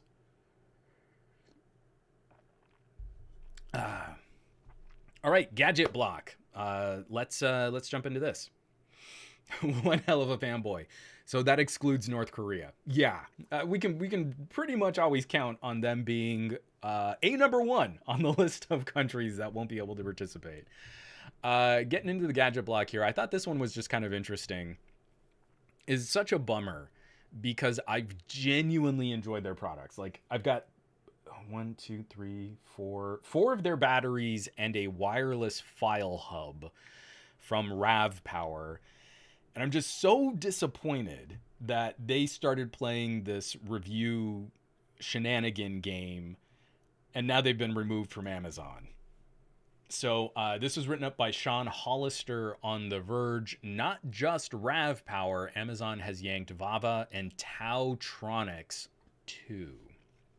So sharing the same parent company, apparently Rav Power, Tautronics, and Vava have all been somewhat sort of into the same review shenanigan game. Let me get this. Where is? Oh yeah, a Chinese electronics manufacturer that obsessively monitored Amazon to build and maintain U.S.-facing brands with a reputation for quality. They include phone charging specialist Rav Power, home office and dash cam supplier Vava, and headphones and home appliance purveyor Tautronics. Now Amazon confirms it's removed all 3 of them, seemingly for ignoring the platform's rules. On Wednesday, Amazon confirmed to The Verge that it removed Rav Power, and today it confirmed it's removed the other brands as well. It was also clear from their empty Amazon storefronts that something's going on. And Sun Valley's Chinese parent company has already issued a statement spotted by the Wall Street Journal confirming the Amazon suspended them June 16th. And it's just really frustrating because Rav Power has made some of my favorite portable batteries. I have a phone charger from Rav Power, again, like a power delivery plug-in brick, USB PD. I have less from Tautronics. I do have the Surge, some of their Bluetooth over-ear headphones, and they were pretty good. They weren't bad. We use them connected to our Chromecast. So, like, if it's late at night, we just want to watch some TV and we don't want to disturb each other. Like, if Marie's watching, like, streaming Friends or Frasier again, and I she just wants it to kind of be her own little private audio, she uses the Tautronics for that. But it's just frustrating. Again, like, these products were really good. This isn't like just some Chinese knockoff ODM white label garbage disposable stuff. Like, Rav Power has made some killer hardware, and I've really enjoyed those brands. And El Jefe Reviews is Aki, Empow, Tautronics. I fully expect to see more brands fall. So it's just frustrating. We've been talking a lot about sort of the creator relationship, proper disclosures, how we do business matters. I mean, like, this kind of stuff has an impact on not just like the conversation surrounding these gadgets, but then also like our own legal liabilities. And it's just really disappointing. I don't feel Rav Power needed to play these kinds of games. The products were phenomenally good. They were really, really good. And so to like force Amazon reviews in a way, I think one of the shenanigans that RavPower, the parent company for RavPower, was doing, I think it was, if you bought something RavPower, you would get like a card in the box.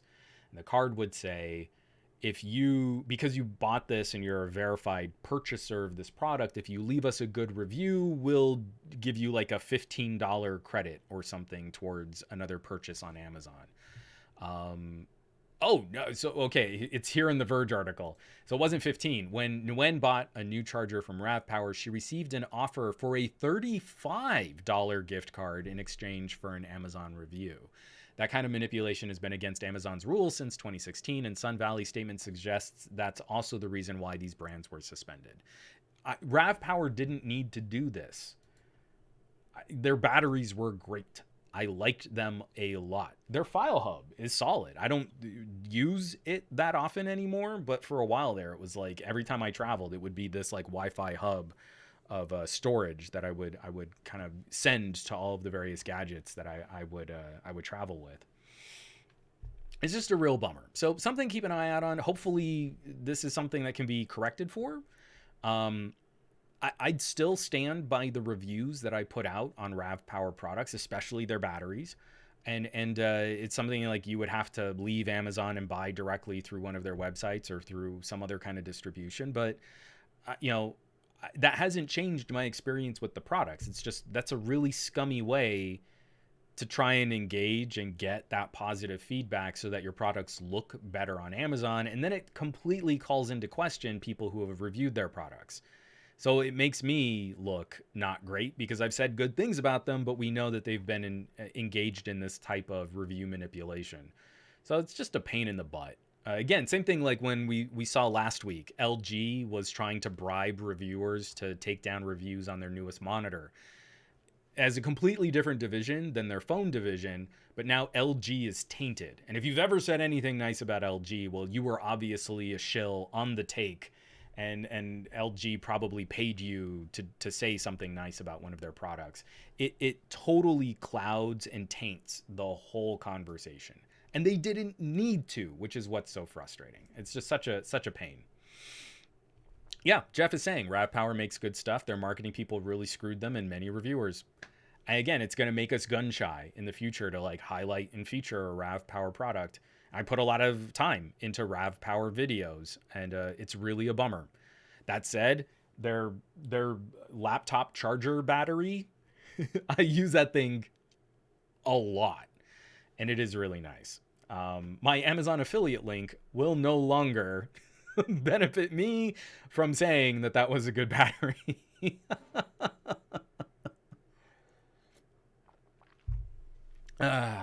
And Paul, the same thing. I pay my friends to say nice things about me too. My mom says I'm cool. Another thing that's really scummy, completely unnecessary, and again, it's like I'm not surprised. I'm not surprised, but I'm perpetually disappointed in this relationship. Facebook. Remember how we were saying like I don't really use my Facebook account. I don't even know if my password still works. It's a mess, and I just don't care to go and properly shut it all down because Facebook sucks and I hate them. It was really harsh. My stream of consciousness is just getting snarkier and snarkier. If you work for Facebook, I don't hate you. I just really don't like your company's business practices. Facebook is going to start putting ads in Oculus Quest games. So basically, every promise that Facebook made about acquiring Oculus was a lie. We knew it was all going to be lies. We're not going to force you to have a Facebook account to use Oculus. We just want to own a VR company. Oh, well, we change our minds now. You really need to log in with a Facebook account, and it has to be a real Facebook account, or we can lock up the Facebook side, the software side of your Oculus. And now we're not really making enough money off of your user data, which in the terms of service on your Oculus, like that's pretty much an open data connection to Facebook. I don't know what they're sending, but people who have tried to track the data upstream on an Oculus, It can be as high as 7 megabytes per second in bursts of data activity. So that's a lot of information. It's, not just telemetry. They can glean your body composition. Microphones are basically always on. They have cameras that are scanning your home, looking for any types of trends. And then it's a part of the Facebook terms of service that anything that's associated with your Facebook account can be given to third-party sellers. So any third-party entity that pays Facebook enough money can get access to your data. And we know that this is of value to Facebook to a pretty high degree, because if you get an Oculus Quest business version, it's more than twice as expensive to pick up just the headset, and you have to pay a $200 a year business licensing fee.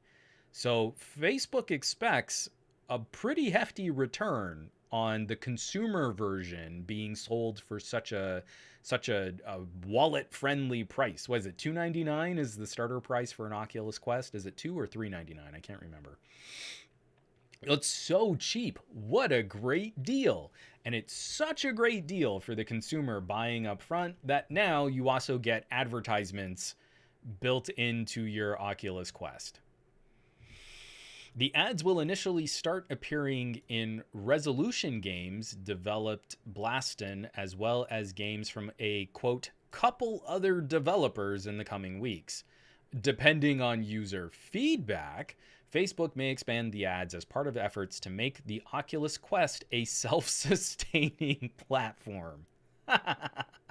Quote, once we see how this test goes and incorporate feedback from developers in the community, we'll provide more details on when ads may become more broadly available across the Oculus platform and in the Oculus mobile app, the company said in a blog post. Because if you have an Oculus Quest, what you're worried about is being excluded from these ads. When will they be more broadly available for me? I don't own an Oculus Quest, and I'm really never going to use an Oculus Quest. Simon says, Hypno, yes, we lied to you last year. And yes, we lied to you yesterday. But today we are telling the truth. We swear. Honest. Fingers crossed behind my back. I mean, someone please, in the comments, what service, name any service where Facebook has bought them and they haven't made it demonstrably worse. My engagement on Instagram cratered as soon as I saw that they were algorithmically sorting my photos. That is not what I want to use Instagram for. I want to engage with people when they're having those moments in real time. I hate how they've organized my Facebook timeline and my Instagram timeline. I don't use it anymore. It is garbage information. Someone showed this lovely photo of their daughter in like a close personal family friend, and like I went to go and like it, and it was like, this is 2 days ago. So anything that I share to Instagram is now just autopilot. Same thing with Facebook. I put no effort into utilizing those services because I don't derive any value or benefit from them. Messaging. Has any messaging not turned to total garbage? I feel like the constant war on WhatsApp. You've got to agree to these terms of service. We're going to start, messing up the features that you cared about. Same thing. It's garbage now. They've ruined it. Oculus. I was not a huge fan of the founder of Oculus, but watching Facebook take it over has been way worse than if Oculus had existed as its own sort of solo company. But the Quest is such a good deal. It's so cheap. Garbage. They have broken every single promise that they made when they started talking about this merger, this acquisition. And now they're trying to leverage it as another data accruing component of the Facebook business model. So if you really want VR to be a profitable business, and you look at like an HTC Vive, the new HP headset, Samsung's Odyssey, Windows Mixed Reality, and Steam, I can't remember what the name of the Steam headset is, but Index. Thank you. Me. I came up with that on my own. Yeah, I remembered. But thank me. Um, Facebook is undercutting those business models. VR headsets are significantly more expensive than what Facebook is selling them for because they're trying to corner the VR market. And they're winning. They are succeeding. A lot of people will like, well, but who else are you going to go to if you want like a dirt cheap headset that doesn't suck and you don't want to spend a bunch on like a real fancy gaming PC? Well, yeah, no one, because Facebook is undercutting the competition in a really grotesque way. But you're not going to get a better product in the long run. And every single time I see an Oculus Quest headline, it's about something new that sucks about using an Oculus Quest. So it's just galling. Oh, Dave Burns is saying, did Facebook ruin Mixer? Well, first of all, did Facebook get Mixer? Because I think what Microsoft did is they bought up Mixer. They tried to make it work for a hot minute with Ninja, and then they just shut it off. And if you were a streamer on Mixer, you were pointed towards sending your account over to Facebook game streaming, whatever the Facebook service is. I don't know that they actually ever got it, as I'm splitting hairs here, some kind of technicality. But I'd be curious to see. Like I said, I don't stream on Facebook gaming. I do stream on Facebook still, but again, I don't know what that looks like. I genuinely have no idea. If you're watching this on Facebook, hello, I've never seen you. Your comments don't show up. It's all garbage. So it's tough to say. Like, something tells me the Microsoft version of Mixer was probably better. I liked Mixer. Mixer was a solid service. It's just a bummer that Microsoft's patience ran out before they could kind of build its own organic audience, not just on the back of Ninja. JMX Warrior, I'm on the edge of deleting WhatsApp. Geekmaster88, Facebook is such a greedy and gross company. I'm actually considering getting rid of it. I have been so much happier never looking at my Facebook. It is drama and grief I genuinely do not need. Let's see. Gormlord, didn't they kill off the Rift line, so no PC VR gaming? So I believe Rift is still around, but their main focus is Quest, and then if you want to utilize some other kind of like PC powered VR gaming, you can get a Quest Link cable that can plug into a PC for a more traditional VR setup. If your focus is going to be something like Steam, you want to keep your gaming library under Steam, I'd maybe check out some of the newer Windows mixed reality headsets instead. I chose poorly, and I have an Acer, and it's fine. It's genuinely fine. It's lightweight. It's just really fragile, and I don't like the controller. The controllers aren't the most ergonomic. So as I'm swinging around in Beat Saber, I have a more limited amount of time on that Acer before my hands start to kind of cramp up a bit than if I were on some other better controller. But HP just released a newer headset that's a little bit more expensive, but it's supposed to be really nice. And the Samsung Odyssey has actually been pretty solid when I've gotten to test drive it. So, I kind of like having my library in Steam.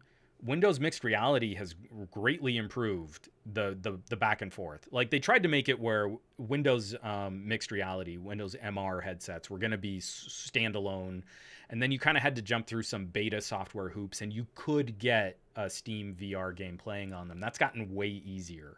It's still not quite as seamless as a Quest, obviously, because it's not an all-in-one shop. But if you're into PC gaming or you're trying to dip your toe in VR, I think that's the safer way. And then I'm really anxious to see what PlayStation's going to do with VR at the end of next year. I think we're going to see an update to the PlayStation VR in time for the holidays 2022. And that to me is going to be a killer combo. If you're already the type of person who would be on a PlayStation 5, like you're in that ecosystem, a revised PlayStation VR could be really cool. Especially as I've been a huge fan of some of the, like, I feel like VR's gateway drugs aren't traditional first person action titles. Like I can show someone Half-Life Alyx and they're gonna think it's cool, but they're not really gonna get into the game. Like there are so many barriers. Like if you're not a first person shooter gamer, you're not kind of into the Half-Life ecosystem or the storylines, it's not the killer app. But every time I've taken like older family members and like great aunts, grandparents, not like my parents, like my parents' parents, I'll put them in a VR headset, I'll give them the controllers, and I'll fire up Beat Saber. And they are Jedi lightsabering away immediately. It is so exciting to watch. Then you can kind of push them into like using VR as a focus tool. Like my mom, super into the idea of Tetris Effect. Tetris Effect in VR is stinking good, and it doesn't do anything fancy. It's you're playing Tetris, but your world is Tetris. There's like a black void all around you as you look at your Tetris board, and you'll burn time playing Tetris like you've never experienced before. It's amazing. And then maybe you can start working them into other titles like Super Hot. You know, Super Hot is a fun one. There was also a racing game. It was kind of a fitness game where you just, there's a very specific pull that you do with the controllers. So you're constantly like swinging your arms in a really aggressive way. And stuff like that can kind of get people into more amped up fantasy, adventure, action titles. But the killer apps are actually the simpler things that we would normally take for granted as gamers. Beat Saber is incredible to get people into VR. And you don't need anything massive for that. You don't need a Quest. You don't need a top-of-the-line index. You can go and get a used HTC Vive, clean it out a little, and then have a great experience on reasonably low-power PC hardware. So it's good. Short story, incredibly long. Yet again, I found another way to be disappointed in Facebook. This is super disappointing. Yeah, but Wang Bite. Beat Saber is a pretty good gateway. From Trey916, you can't see what VR is unless you're in VR, though that's the problem that it has with conveyance. You have to use it to get it. Yes, absolutely. But I have a cheap Acer headset, and most of those gateway games play great on my old, beat up Razer laptop. It's got the mobile GTX 970 graphics card in it. If I want to get real fancy, like if I know I can kind of set up more properly, I'll take my Nook. My Nook has a 1660 Super, and I'll set that up, and that runs Beat Saber beautifully well. Little Nook. I mean, it's a chunky Nook. It's not like one of the little puck Nooks. But I can run Beat Saber, Super Hot. I mean, they play great, and it's a pretty simple setup. You know, I can also plug it into a TV so other people can see what the player is experiencing. And I'm telling you, I've had so many relatives just start lining up, and it's great. It is so much fun. The story I love telling is my Aunt Karen. Into Jane Austen. She doesn't play video games at all. She's not really into this one bit. Her husband is super into Star Wars, just like mega Star Wars nerd. And he picks up the controllers and he cannot make it through the first level of Beat Saber. He takes like 5 or 6 runs, gets kind of frustrated. And he's like, okay, well, Karen wanted to play it. Let me go get Karen. And I put my Aunt Karen in this headset, scrubs out hard on the very first try. And she's like, oh, okay, so if I just swipe in the direction of the blocks coming, okay, let me try it again. Destroys the first level of Beat Saber. And my Uncle Larry is watching, and he's like, he's kind of getting into it. Like, wow, my wife, who has never played video games before, is lighting up Beat Saber right now. This is amazing. So one of my other aunts makes a joke like, wow, Karen's pretty good with those lightsabers, Larry. I guess we know who the real Jedi in this marriage is. And you can watch. You ever see that subreddit, Watch People Die Inside? Where he was so into, like, so proud of his wife. She's nailing it, crushing it. Someone made it more of a competition, and he just, like, but I'm the Jedi. She doesn't like Star Wars as much as I do. Hilarious. But again, like, and to your point, Trey, like, you don't know until you get to try it. But the accessibility isn't quite as bad if you can be an ambassador. You know what I mean? Like, that's what I like about Windows Mixed Realities. You don't have to set up sensors. Rudimentary cameras in the headset can help you scan a living room and will set up the barriers in relation to the player. And those headsets are stupid cheap. I mean, again, my Acer is a couple $100. So to add that to an okay spec gaming laptop, and then you can take that out on the road. You know what I mean? Like, as you're starting to visit with family and friends again, like, you can share some of this way easier. It's not as steep a barrier. Like, when the first Vive came out and you had to, like, set up sensors in your room and install all this hardware, that's not a thing anymore. VR has grown up since then. All right. Oh yeah, we do have a couple other stories here. We've got about 20 minutes, so I feel like we can kind of split up these last two stories over this last 20 minutes. Who was surprised to see an official announcement from OnePlus that they were going to be joining forces more directly with Oppo?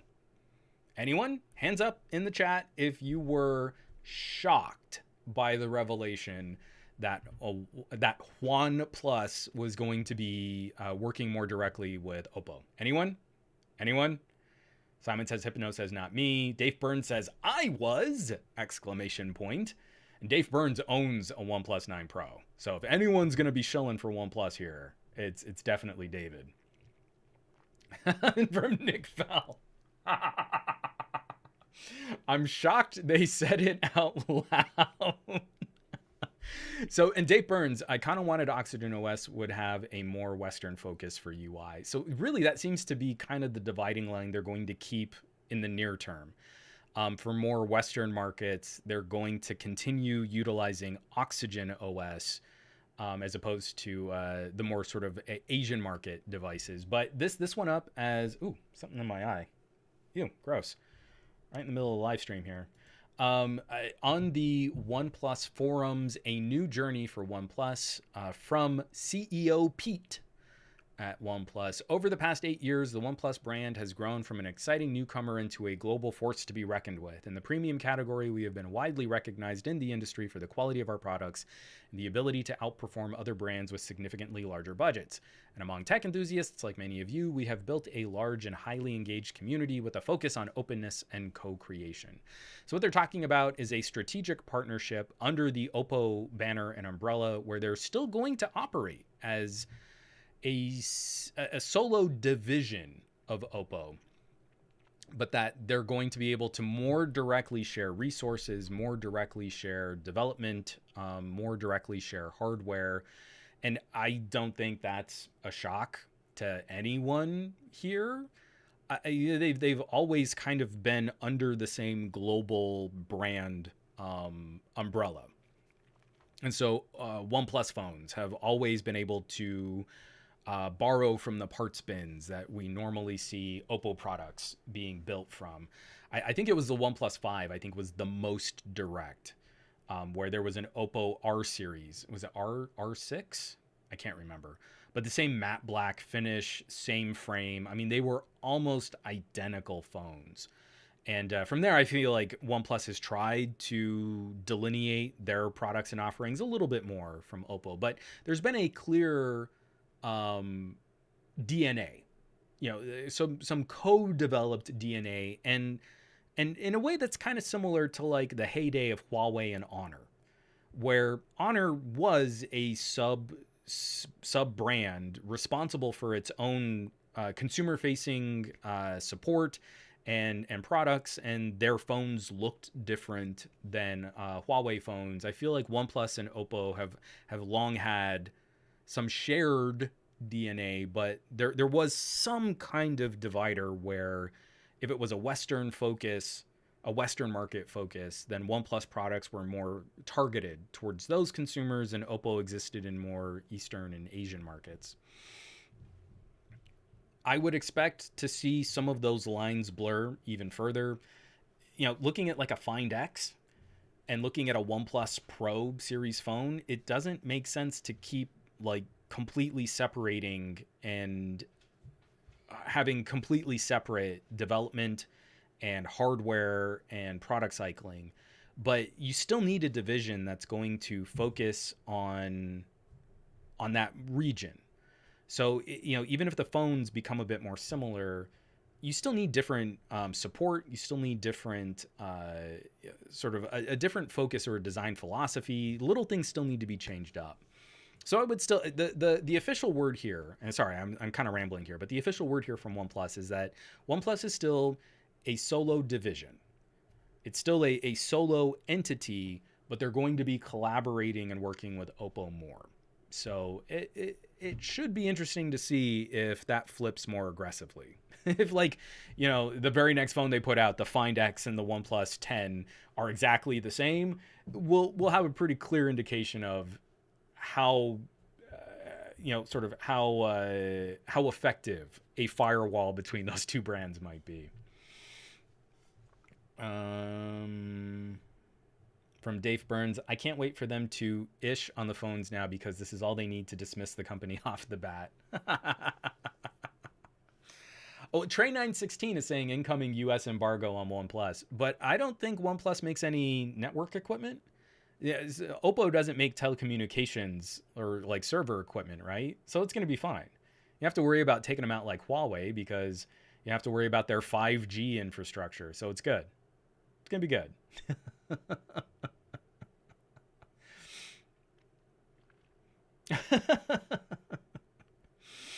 So I'll again, something to keep an eye on.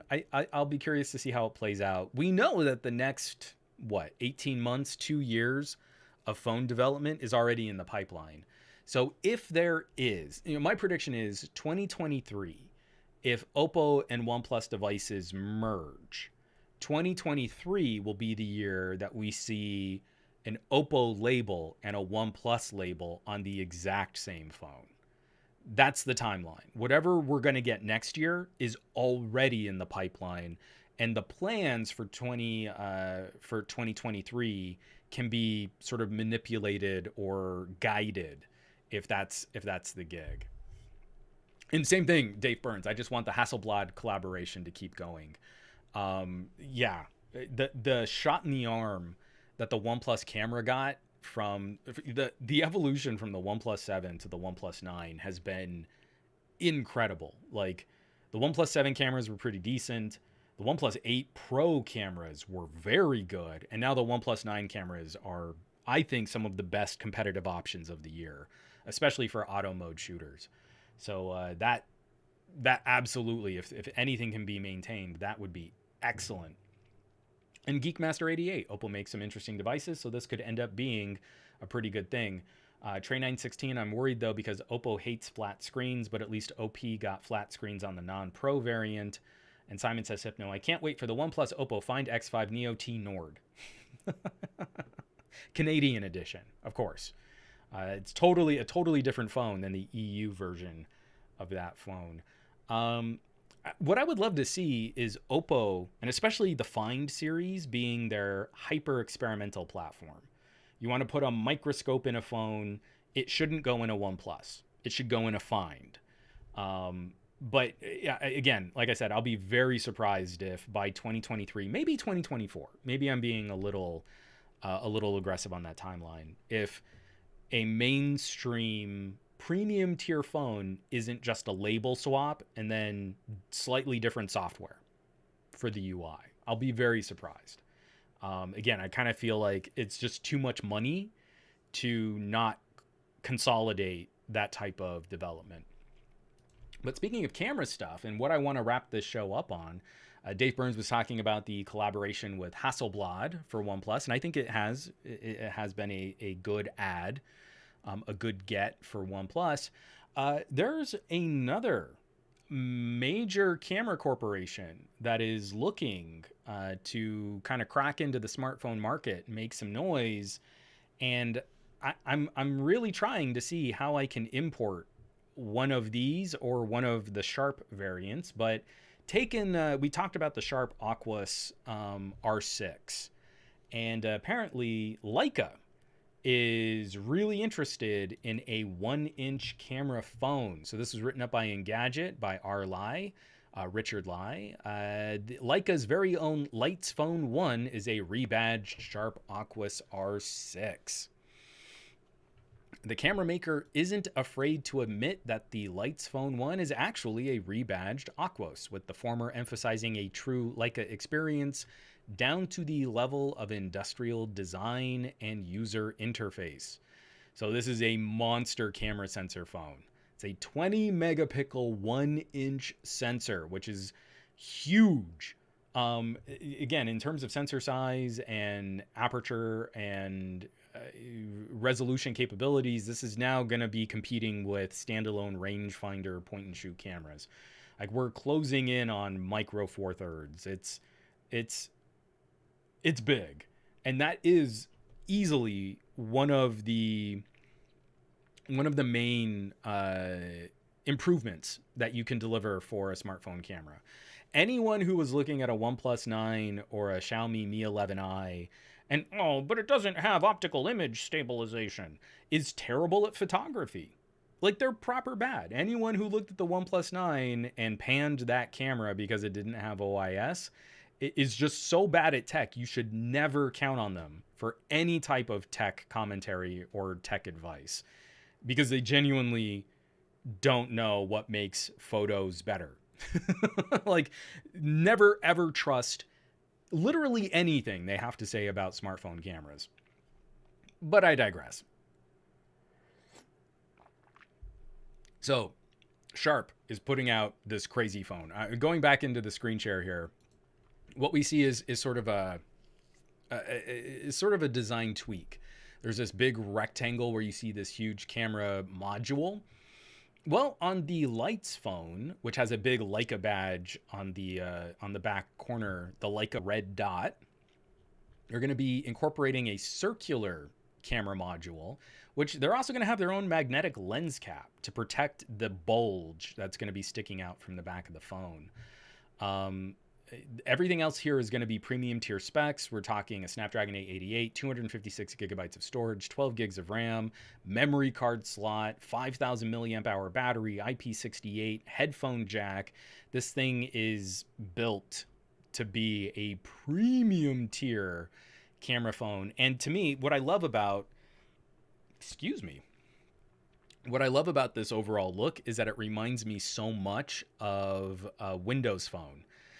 It looks so much like a Nokia 830. You know, the sort of squared off corners, the way that the sides kind of taper into a metal edge, the way that the antenna bands are kind of flanking those hard flat corners. It looks like straight out of Nokia's classic playbook. It's just super, super clean. I really like the look of it. But this is very groundbreaking tech. For this, and we're talking about a 1-inch sensor with an f1.9 aperture. That is going to be shockingly shallow depth of field. Like, this camera is probably going to be hard to use. The focus fall off is going to be so severe. Already on like a OnePlus 9 Pro, if I focus on my eye, sort of the dimensions of my face are already starting to get soft. So like the focus is a little soft on the tip of my nose. It's also a little soft. Like, the distance between my eye and my ear is already starting to fall off. If we're at like a head and shoulder portrait distance from the phone, going up to a 1-inch sensor is going to make that focus fall off even more extreme. So this is going to be a very specific kind of photo aesthetic. It's going to be very unique. And it's going to probably end up with a bit more of a cinema feel to it for having such a shallow depth of field. But I'll be very curious to see what Leica can do for their camera app. How that might be different than what Sharp is doing with the Oculus.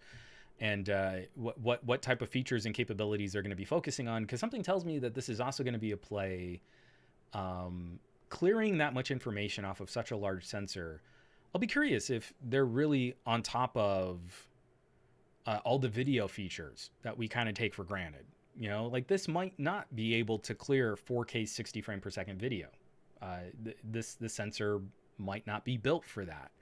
So again, it's a really interesting, very bold camera experiment, and it feels very Huawei, right? Because Huawei had a Leica partnership.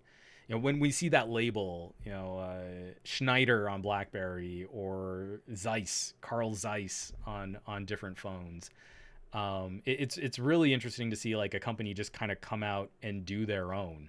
They already have the hardware platform. This is going to be more of like a software polish. You know, the aesthetic, the frame of the phone is going to be a little bit different, but the underlying guts are very similar to what Sharp was showing off with the R6.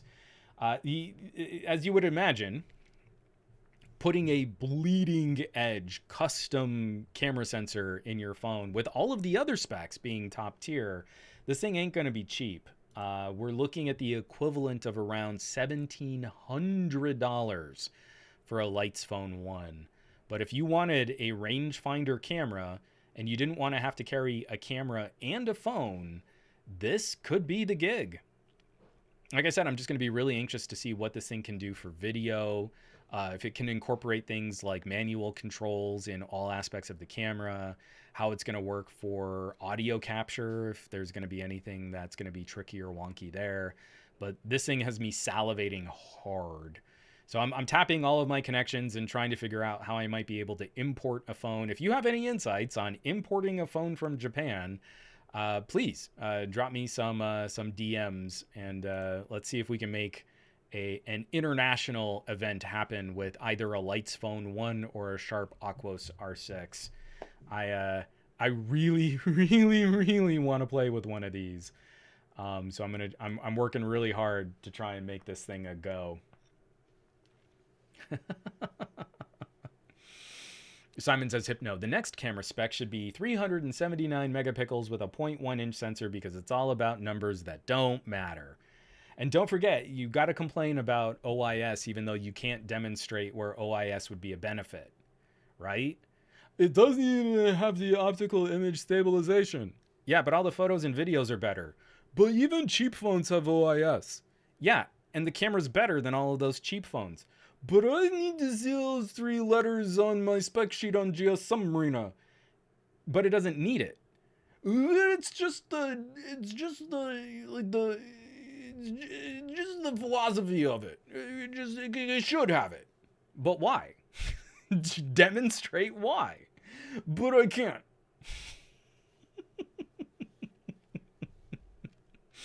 Again, I had to get snarky and mean at the end here. I just had to. This was what I did. I love it. Oh, Simon says Hypno. OIS better pictures on Sam Apple. Oh, it's so funny. Again, I like untangling all of that misinformation from lazy YouTubers is time I would much rather spend doing anything else. It's just so hilarious. Mr. Malignant, let's just send Juan cash directly. Well, sure, yeah, but I really want to. I don't know. I genuinely don't know how to import from Japan. When phones hit the EU, there are a number of like resellers and phone retailers. That's the word I'm looking for. Retailers that I can tap, like, you know, warehouse stores. You know, like it's easy for me to buy that in. I've been looking, you know, like trying to get a Sharp and just get like the pricing on when it's going to be available has been surprisingly hard, and trying to translate out of Japanese isn't always conducive to figuring out if I'm going to send a company $1,000 to import a phone and then more for all of like the tax and import duties and all those extra fees. I'm not sure how that's supposed to work.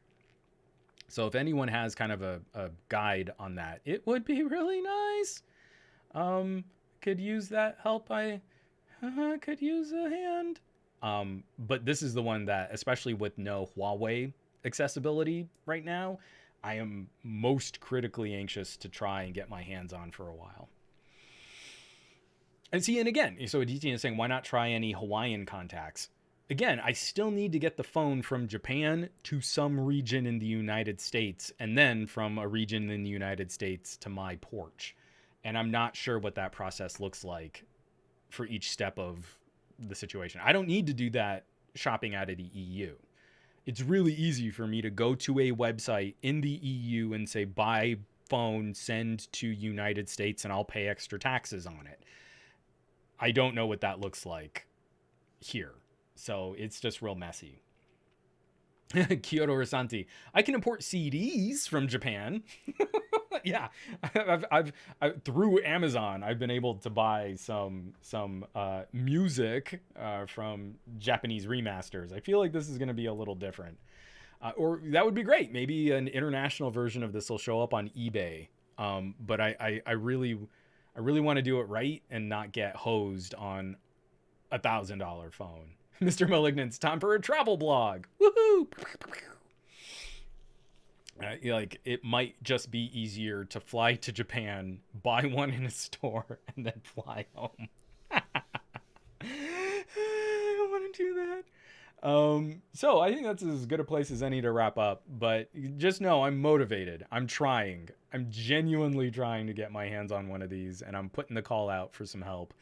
Because I'm so tired of lazy tech reviewers who don't know or aren't doing their due diligence on smartphone cameras, occupying the conversation for things that they clearly can't demonstrate. Oh, yeah, I shot this photo of a selfie backlit on my porch. You can totally tell by the pixels it's not as good as an Apple. We can do better than that. We got to do better than that. And I'm seriously excited to see this kind of camera tech in a phone. So this could be pretty epic. All right, folks. That's about all the time I have for y'all today. We got to put a pin in this one. I